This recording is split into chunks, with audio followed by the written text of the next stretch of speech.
Welcome to the first edition of the Belau Report for the year 2013. While we are recording this, it is New Year's Eve, and our panelists are very happy. But I think it's just because the weather is clear and cold, and John assures me he's got coffee in his cup. Report to the People is the first of the month program from the public and private sector, and that's what we have for you this week. John Wade, President of the Rochester Area Chamber of Commerce from the private sector. Ken Brown, the Chairman of the Olmsted County Board of Commissioners from the county. And Randy Staver, the Interim President of the Rochester City Council from the City of Rochester. And we welcome all of our regional viewers too. So gentlemen, resolutions. I need a New Year's resolution, a personal one from each of you, and then we'll talk about predictions for our entities. And John Wade, you just look like you're all set with your resolution. What is it? I really don't have a resolution personally for the year. I think that we can all probably be better people and listen more and maybe speak a little bit less. That might make some people happy. I think that professionally, we're going to continue to see challenges related to the economy overall. However, we remain optimistic about what's happening in our community. We have many good things happening right now. Okay, Ken Brown, your personal resolution. Personally, I haven't thought about that a whole lot, but I'm going to exercise more because Ken, you look so good. I have been fixed and my hip is in place, so I can exercise again, which is good. And then personally, I think, and the theme is maintain optimism. Try not to get too depressed. I mean, understand what's going on in Washington. Try to influence things that I have control over. Not, and maybe worry a little bit about that stuff, but not as much as I should. So remain optimistic and say we've got better times ahead. And in this community, I think we do. So.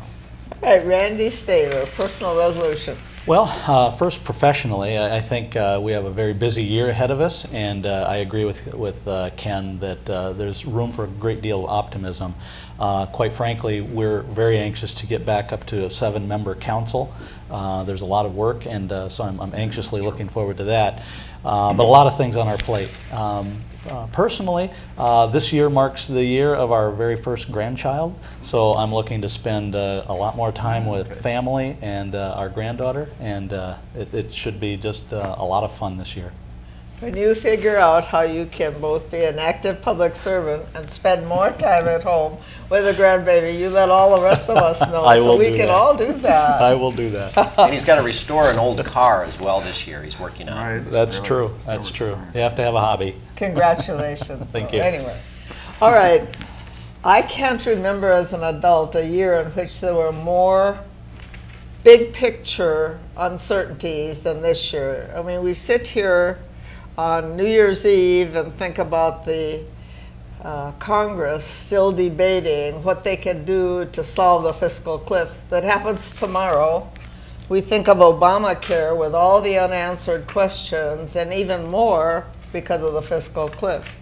We think of our international relations. We think of our local governments, and how are all of these going to be impacted by those actions in Washington, D.C., and then, of course, our governor and the legislature are going to try and do some redefinition of taxes and rates and how to raise revenue in Minnesota. All of that will affect us in Rochester, Olmsted County, and our area communities.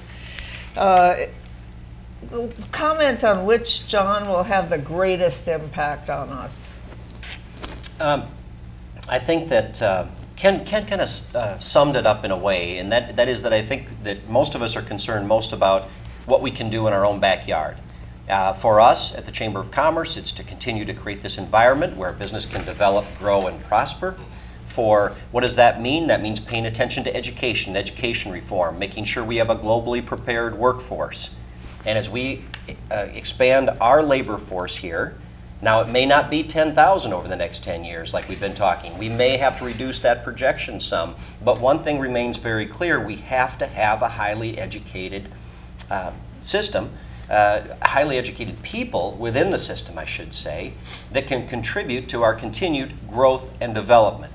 So I think education, I think creating this environment, making sure that our tax base is strong, making sure that, and these two gentlemen and others that serve, the men and women on the city council and the county board and the school district, and certainly the members of the chamber, understand that we have to have a strong business base. That's where the meaningful jobs and the meaningful job growth will come. That will help fuel our economy.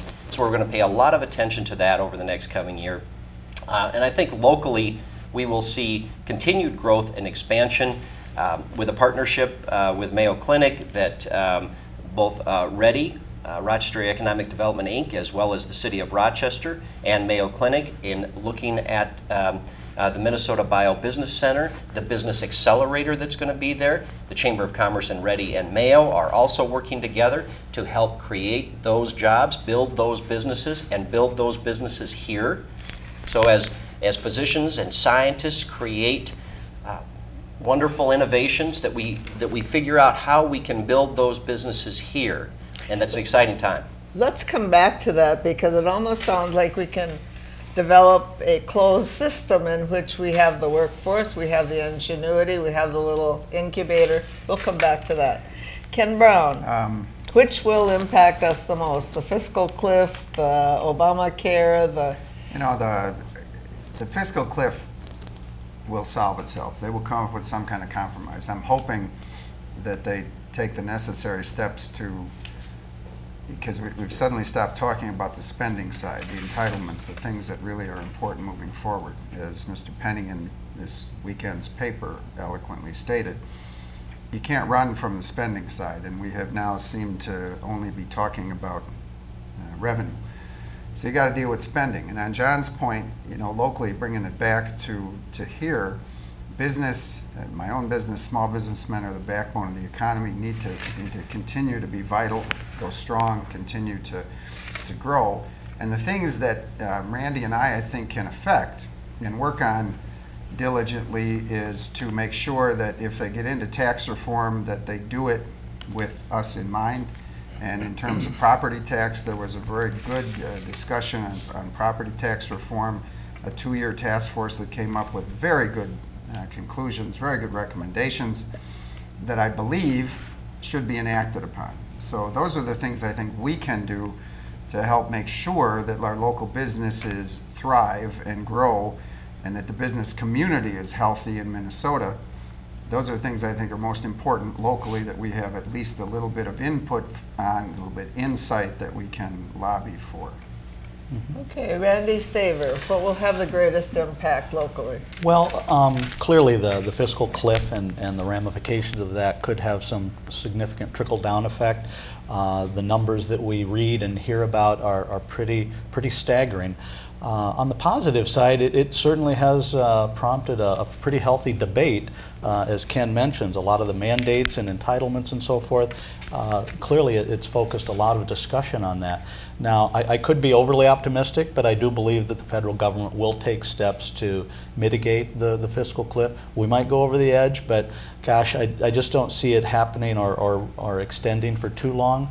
Will they completely solve it? I don't think so, but I believe they will present some options to at least, as I say, mitigate some of the impact. Again, some of the numbers we've heard and the impact on middle income and the breadth of America are just staggering, and so I'm very hopeful that they will come through for us.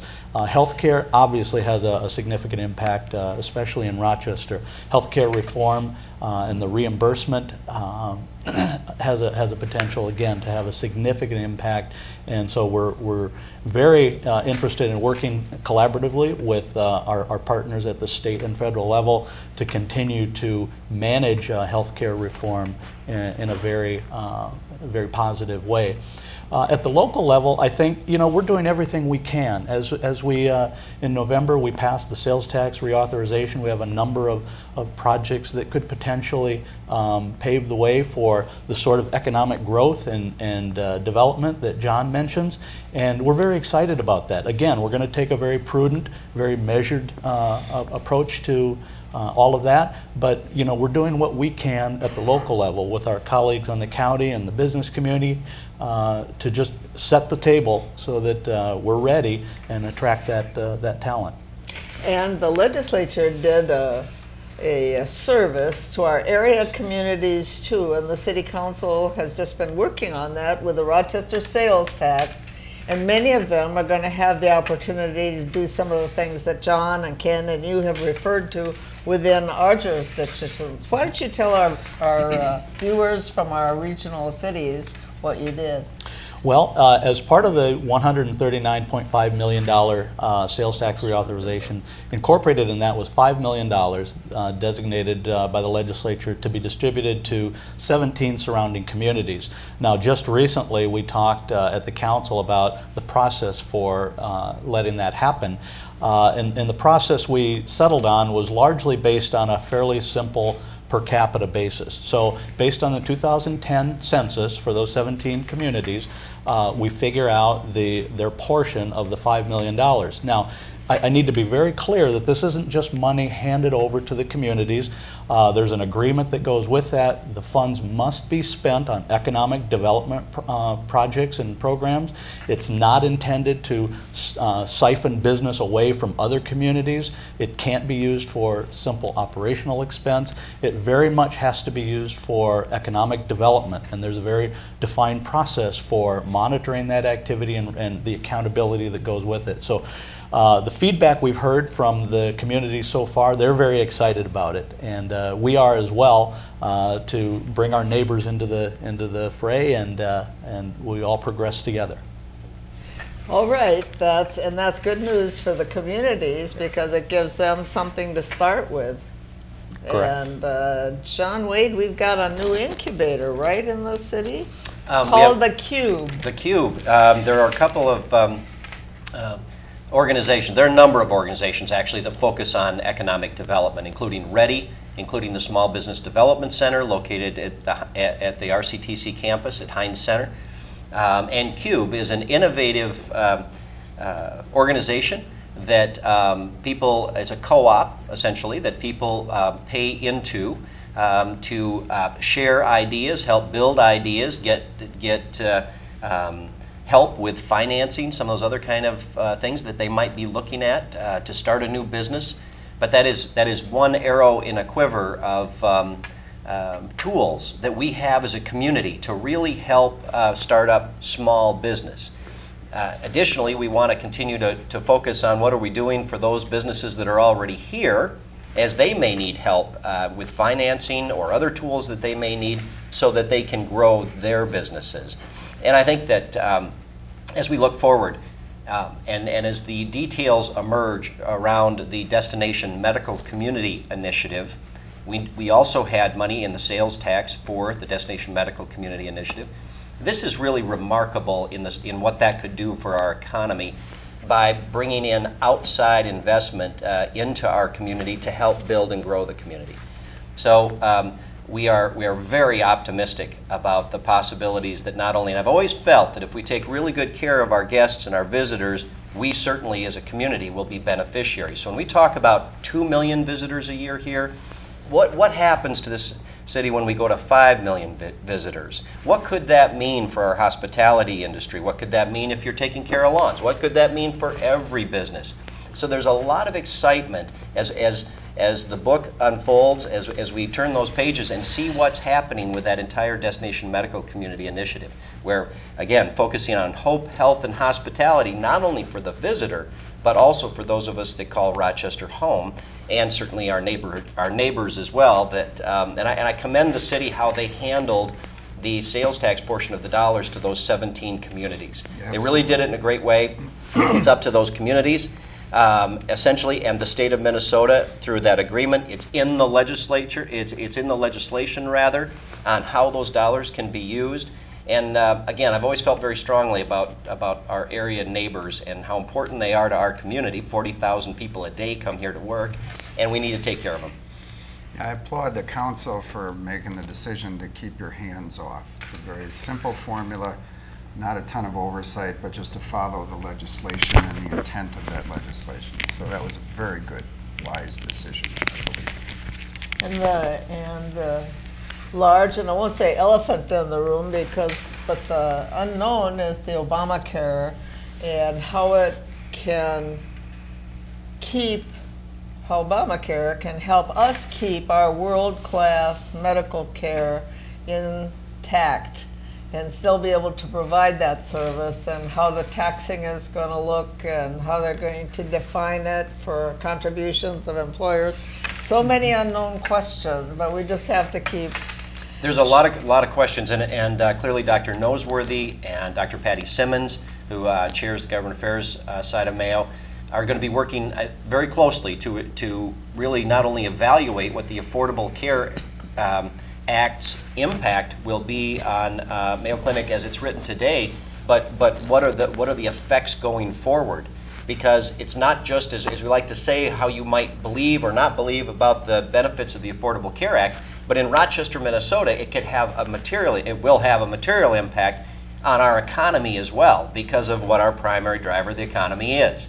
So I think we all need to pay a lot of attention to what's happening with the Affordable Care Act, because it not only for your own health care, perhaps, but also what it means to our greater economy. And it will have very real impact on our economy. Let's shift to the legislature, which is gearing up to a whole new, at least 2-year era in the state of Minnesota, in which both houses and the governorship all are held by people from the Democratic Party.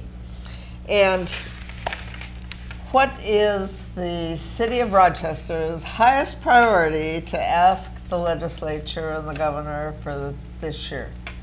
Well, I should say that we've already met with all of our local legislators and had a chance to have a conversation on that very topic. And it was a very, very fruitful conversation. Our top priority is the bonding bill and the convention center that we talk about.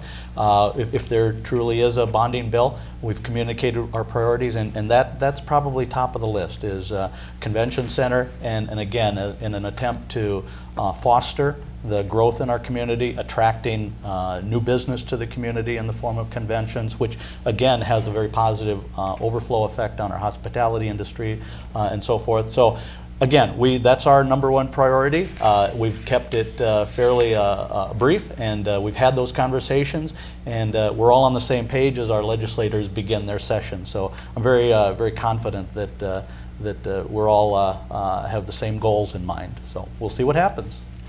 And has the study been updated that we based the convention center on in the last couple of years? Remember, we've been working on that for what, 5 years, right. 4 years? Well, there are a couple of things. There was some initial planning, of course, that occurred several years ago that talks about the actual physical changes to the convention center, and that's still sitting ready to go. That's where we speak of it as being shovel ready. Now separately, we've had a study that's been underway for the last several months looking at the operational aspects of the current civic center.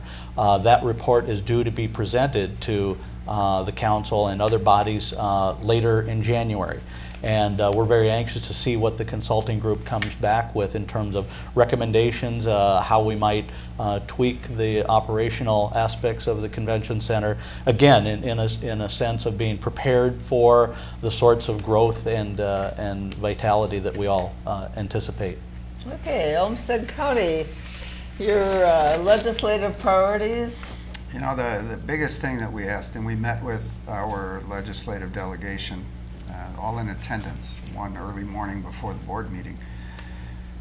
The biggest thing, #1 thing we asked for is to say, please do no additional harm, meaning don't give us any unfunded programs, no more program mandates, maintenance of effort, call it what you will, and avoid things like levy limits, look at your own budget, and don't pass anything down to counties and or cities, as has been kind of the norm for about 10 years now, is to not do that.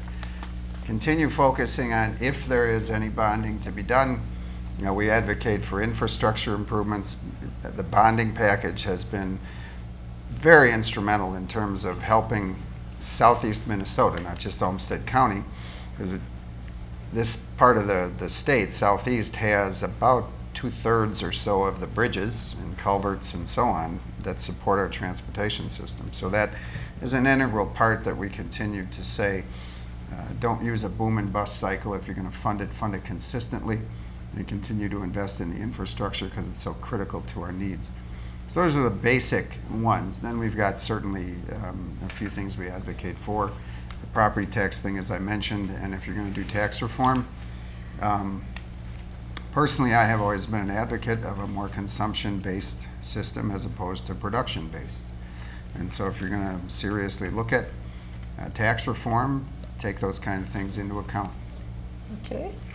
All right, the private sector, the Chamber of Commerce, what's going to be a major legislative request or initiative for 2013? Well, I think we are going to also focus on education reform. We believe that that is something that does need to be done. That also happens to be something that Republicans and Democrats lightly agree upon. Both business and government, from Arne Duncan, the Secretary of Education, to the United States Chamber, to organizations like ours, and folks in the school district and other places that want to see meaningful reform. Tax reform will still be on our agenda, as will regulatory reform. It is hard to do business in this state, and we need to continue to ensure that business has a sense of certainty related to growing and investing in their own businesses. I would also add that we will be focusing on the convention center, the Mayo Convention Center expansion, and we are looking forward to that report that's also coming out. But we also believe that we have a great future in attracting additional business into our community from outside of the state, which is really good, because we're not just about shuffling the money around from Duluth to Rochester to Mankato, but actually bringing conventions to the community. And most importantly, to our legislative delegation, we'll be talking about the Destination Medical Community Initiative and what that can mean, not just about Minnesota's premier, because I don't know that Minnesota's premier medical education facility, but really the world's premier destination medical community. That's a high lift, and there's a lot of investment going on, not only in other places around this country, but certainly globally, that we need to pay attention to, and we need to ensure. And you talked about the Affordable Care Act, and we've talked about the concerns related to that. We have a high value-driven healthcare model right here in Rochester, Minnesota. We are blessed to have it. We want to make sure that more people from around the world can come here, and if we need to share that message with the legislature, the governor gets that, and I also understand he's recovering well right here in Rochester, which is good to hear, and we're happy about that. We're also very excited about what those other possibilities are to allow more people throughout the world to come here and experience that environment of hope, health, and hospitality. The Mayo Clinic is one of your major members, and they have been talking about their proposal, which will be more detailed later this month. But do you want to tell our viewers what they can expect in terms of the big ask? Well, I think that we're going to, what is really wonderful about this discussion is really that whatever those details may show, and they will, is that Mayo is going to have to always put the first dollar in first. And Mayo is going to continue to make a commitment to capital expenditures as well as human expenditures in our community. And that's really a wonderful thing. So I think we will see that be the driver. Mayo Clinic's dollars are in. And what we need are additional tools to build up that infrastructure around that. You can't just have one massive industry in a community. We hear a lot about that. What can we do to help create a stronger ecosystem, an economic ecosystem for all of us to benefit from?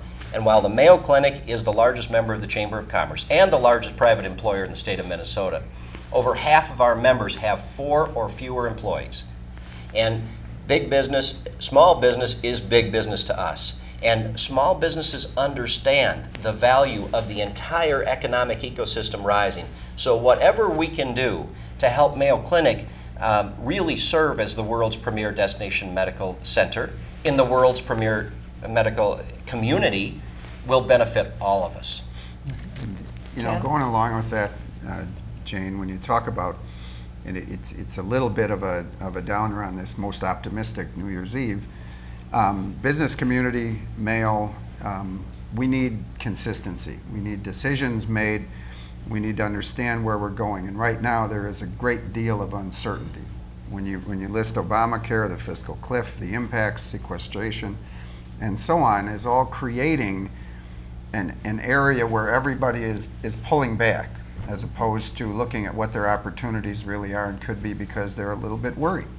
That needs to be solved. It needs to be solved quickly. It needs to be solved correctly, and not just with revenue, but with spending and everything else. You have to address the whole thing. That will give us the initiative to really push forward and make everybody optimistic and move forward on this thing. Until that happens, there's going to be a bit of uncertainty and a little pullback. What has been the reception of the legislators as you discuss these issues with them? You know, I think they understand the issues. I don't know. They probably advocate for certain positions. I don't know that that they're real active. I think they're probably as worried in terms of what's the impact of the state budget look like with sequestration if this doesn't get fixed. What happens in the event of Obamacare? What are the hidden gems in there? I think they are also concerned, and so they're focused on what they can do at the state level to perhaps We're blessed mitigate. with some power positions this year in the legislature with Tina Liebling and Kim Right. Norton, and realizing they've got very key positions. We'll be talking with them over the next. Right. Well, not only our own delegation, but I think there are many legislators throughout the state that really understand the value of this community and appreciate it. Excuse me, we're one of those few cities in the state that sends more money to St. Paul than we get back, and I'm okay with that. But we need to also pay attention to what our opportunities are. And we do have a list that we want our legislators to be thinking about, and we will continue to advocate for those very meaningful and important investments in Rochester, which will benefit not only the entire state, but certainly the United States of America. There was an interesting piece in the Trib yesterday that is kind of, if legislators or anyone is watching in our little group, that the dangers of owning all three aspects of legislation and how easy it is to overreach and go forward. So I'd advise them to read that in the op-ed section and say, please. We're down to our last 2 minutes, and I know this will be a continuing conversation. We want to do a couple of things. Ken Brown, Chair of the Olmsted County Board of Commissioners, that position rotates, Yep. and is it next week that they will be elected? The 8th, I believe, is our first meeting of the year. So because tomorrow is a holiday, next Tuesday will be then. We'll swear in the new members and get started, and I pass the gavel to Commissioner Beer for next year. And yes, we do rotate. It's a good thing because it allows everyone to have the perspective of how big the job is, and there's a great deal more demand on your time during the course of the year when you're chair. So Well, we thank you that's a for good your thing. thoughtful and your regular participation in this program, and we look forward to when it comes back again, and then you come back. I miss you All right, guys. Randy It's a good Staver, time. you are the interim president of the Rochester City Council, and tell us what you're going to do. Well, based on the language of the charter and state election laws and so forth, I'll just continue to serve in that role. As we've said, January 7th, the first meeting of the City Council of the new year, is when the vacancy is actually declared. At that time, the city clerk will also be bringing forth a suggested calendar that lays out the filing period and the election process for mitigating that open position. Until that time that someone is duly elected, I will continue to sit in that role, and looking forward to it. We have a lot in front of us this year. All right. And John Wade, Ken Brown, Randy Staver, and all our viewers, we wish you 1, 2, 3. Happy New Year. Prosperous And and thank you happy for New being Year. with us this week. We'll be with you again next week, same time, same channel. In the meantime, have a good week, have a good night, and of course, a Happy New Year. Be careful tonight.